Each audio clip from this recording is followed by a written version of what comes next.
Are you tired of searching through Elementor widgets for a Google map?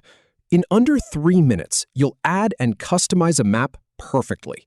First, I'll open the page in Elementor. Then, we'll add the Google Maps widget, set your location and zoom, adjust height, and finish with style and advanced tweaks. To get started, go to Edit on your homepage with Elementor.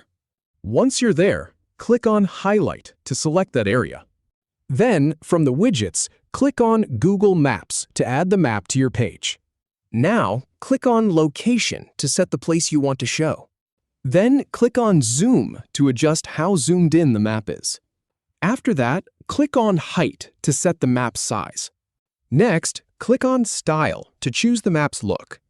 And finally, click on Advanced for any extra settings. That's it. Happy building! If you have any feedback or if any info is inaccurate, please leave a comment below. We'll do our best to answer or redo the video if needed. Thanks for watching.